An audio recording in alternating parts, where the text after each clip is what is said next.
Ang nakakatakot na hula ni Edgar Cayce sa 2026, sa gitna ng katahimikan ng mundo, marami ang naniniwala sa mga hula ni Edgar Cayce.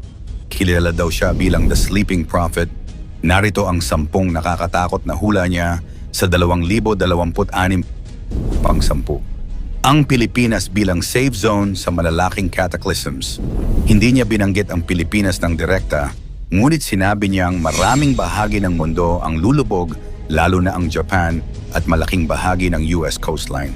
Dahil dito, ilang researchers ang nagbigay ng interpretasyon na ang Pilipinas ay maaaring kabilang sa mga lupang mananatili, hindi lubog, at hindi kokontra sa natural na paggalaw ng lupa. Sa mga pinakakilalang interpretation na kumalat sa Southeast Asia na nagsasabing magiging refuge location daw ang Pilipinas, pang-siyam, ang malaking pagyanig sa mundo.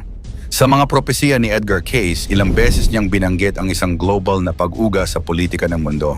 Ayon sa kanya, nations will be shaken, leaders who are not aligned with truth will fall. Hindi niya tinukoy ang Pilipinas o anumang bansa sa Southeast Asia, ngunit malinaw ang mensahe. Darating ang panahon kung saan ang mga bansang may suliranin sa katiwalian, abuso at maling pamumuno ay dadaan sa matinding pagbaliktad. Ito ang tinatawag niyang global cleansing, kung saan ang mga maling sistema ay mawawasak at ang mga bansang may tunay na hangarin para sa kapayapaan ay iaangat. Pang-8, malalaking lindol sa US at Asia. Ayon kay Cayce, ang mga malalakas na lindol ay mangyayari sa US at mga bansa sa Asia.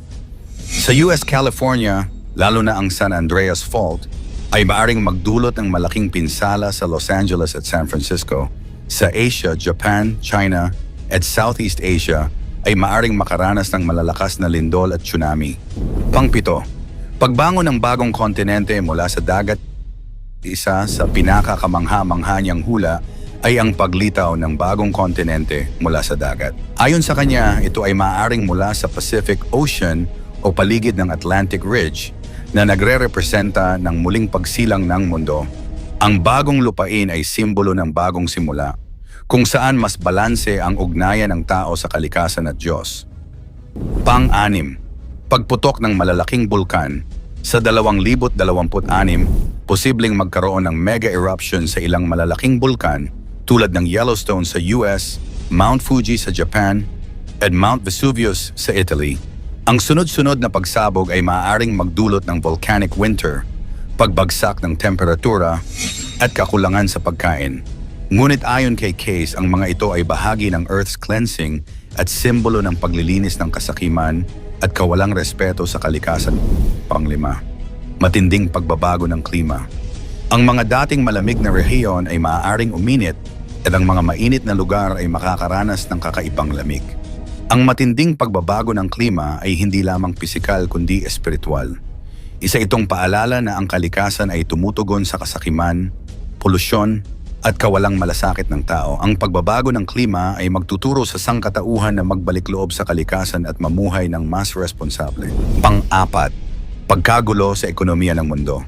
Ayon sa kanyang mga readings, darating ang panahon ng pandaigdigang economic crisis. Ang mga bangko, stock market, at merkado ay maaaring maapektuhan ng sabay-sabay na pagbagsak.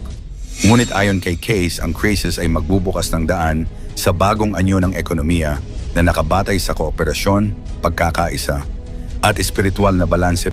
Pang-8, paglitaw ng mysterious disease. Isa sa nakakakilabot na hula ni Cayce ay ang pag-usbong ng isang mysterious disease. Ayon sa kanya, ang sakit ay magsisimula sa simpleng sintomas, ngunit kalaunan ay magiging komplikado sa neurological at respiratory system. Ang tanging paraan upang labanan ito ay malinis na katawan, isip at espiritu. Mapapansin na ang mga taong may disiplina, tamang pagkain, at mataas na espiritual na kamalayan ang makakaiwas o mas mabilis gumaling. Pangalawa, pagtaas ng espiritual na kamalayan. Isa sa pinakapositibong prophecy ni Cayce ay ang pagtaas ng spiritual consciousness. Darating ang panahon na maraming tao ang magigising sa katotohanan na ang buhay ay higit pa sa material. Ang pagbabagong ito ay magreresulta sa Age of Spiritual Enlightenment, kung saan ang pagmamahal, pagkakaisa, at malasakit sa kapwa at kalikasan ang mananaig at ang ating number 1. Simula ng New Era. Ang pinakamakabuluhang hula ni Case ay ang simula ng New Era o bagong panahon. Ito ay yugto ng malalim na pagbabago sa moral, pisikal at espiritual na aspeto ng sangkatauhan. Bago dumating ang bagong panahon, darating ang serye ng krisis. Lindol, baha, pagbabago ng klima. Ang nakakatakot na hula ni Perez Hindi sa Pilipinas. Si Perez Hindi isang pastor mula sa Africa na sinasabing nakatanggap umano ng mga mensahe ng babala mula sa Diyos tungkol sa Pilipinas. Makakaranas daw ang Pilipinas ng matitinding kalamidad at pangyayari na magsisilbing babala ng langit. Kaya narito ang top 10 na nakakatakot na hula ni Perez Hindi sa Pilipinas pang-10. Sunog at lindol sa Enero 2026. Si Perez Hindi ay nagpredicts na sa buwan ng Enero 2026, maraming sunog at lindol ang mangyayari sa bansa.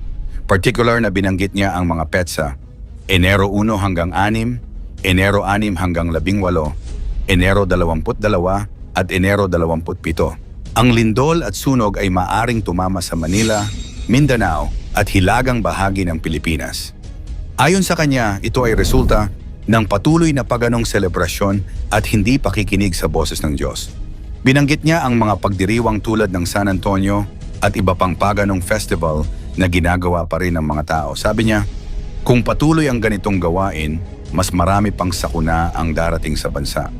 Kaya't ang babala niya sa lahat, lalo na sa mga residente ng Manila at Mindanao, ay maging handa sa sunog at lindol pang-siyam. Babala sa pagbiyahe tuwing Enero. Isa sa pinakaunang babala ni Hindi ay sa Enero kapag maraming tao ang nagbibiyahe. Sinabi niya na may posibilidad ng aksidente sa tubig at himpapawid. Kung sakaling may biyahe sa unang araw ng taon, mag-ingat sa barko, ferry o eroplano, lalo na kung malalakas ang alon o masamang panahon. Ayon kay Hindi, may mga planned accidents sa petsang ito, kaya dapat maging alerto. Ang babala niya ay hindi lang basta pangkaraniwan, ito ay mensahe mula sa Holy Spirit para maiwasan ang kapahamakan sa simula pa lang ng taon pang-8. Malaking gusali sa Maynila ang masusunog. Nakakita rin siya ng mega building sa Maynila na masusunog sa Enero 2026. Wala siyang binanggit na eksaktong lokasyon, pero malinaw na dapat maging handa ang mga tao sa paligid. Ayon kay Hindi, ito ay hindi lamang basta aksidente. Bahagi daw ito ng mas malaking sunog na magaganap sa kabuuan ng bansa. Kaya't ang mga residente sa capital at kalapit na lugar ay dapat maging alerto, magkaroon ng fire safety measures, at alamin ang evacuation plans. Pang-7, pagtaas ng kidnapping at terorismo. Ayon kay Hindi, tataas ang insidente ng kidnapping at terorismo sa Pilipinas sa Enero. May ilang teroristang grupo na sinusuportahan ng ilang tiwaling opisyal ng gobyerno. Ang mga abducted ay ginagamit para sa pera at satanic rituals, kaya't ang babala niya, maging maingat, lalo na kung may kilala kang nasa panganib.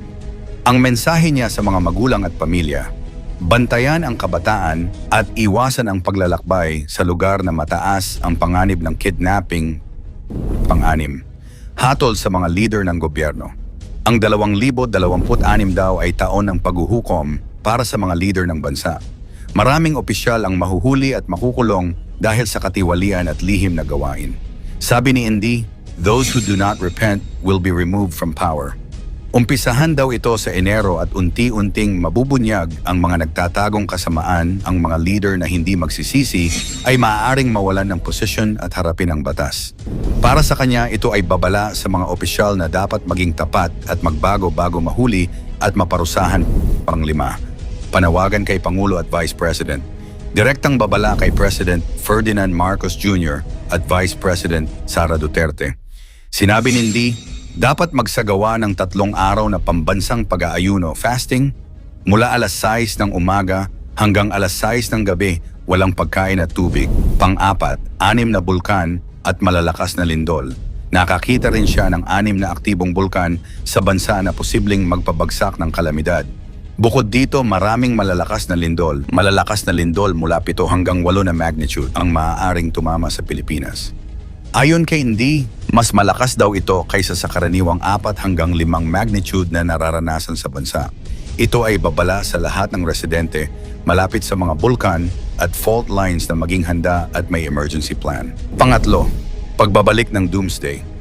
Sinabi ni Andy na may isang malaking sakuna na pinigilan ng Diyos noong nakaraang taon, pero sa 2026 ay maaabot ang takdang panahon kung walang pagbabago. Ang Doomsday ay maaaring mangyari dahil sa patuloy na idolatry, paganong festival, at hindi pagsunod sa Diyos. Babala niya kung hindi magbabago ang bansa, hindi ito mapipigilan. Ito rin ay paalala sa pamahalaan at mamamayan na magbago bago dumating ang mas matinding kapahamakan. Pangalawa, babala sa mga psychic at demonyong gumagamit ng kapangyarihan. Binanggit niya sina Rudy Baldwin at Jay Costura, pati ang kanilang mga kasamahan na gumagamit ng demonically powered psychic practices. Sabi ni Andy, kung hindi kayo magsisisi, ang mga anghel ay tatama sa inyo ng sakit o karamdaman. Ang layunin niya ay paalalahanan ang mga psychic at sino mang nanlilinlang sa publiko na humarap sa Diyos at talikuran ang panlilinlang sa mga tao. At ang ating number 1, pambansang pagsisisi at pagbabalik sa Diyos. Pinakamahalaga sa hula ni Perez Hindi ay ang pambansang pagsisisi at pag-aayuno. Ang bansa ay dapat tumigil sa paganong celebration at idolatry. Humingi ng kapatawaran sa Diyos. Mag-organisa ng 3 araw na national fasting. Ayon sa kanya, kung susundin ng bansa ang babala, maiiwasan ang malalaking sakuna sa 2026. Kung hindi, darating ang matinding kalamidad, hatol at paglaganap ng kapahamakan sa bansa. Sabi rin niya ang 2026 ay taon ng hatol at pagsubok sa pamahalaan at mamamayan. Ang bansa ay dapat maging maingat, magtulungan at magsisi sa Diyos. Kung naniniwala kang may layunin ang mga babalang ito, i-type ang Amen sa comment sa ibaba, paki-like at i-share ang video. Maraming salamat at God bless!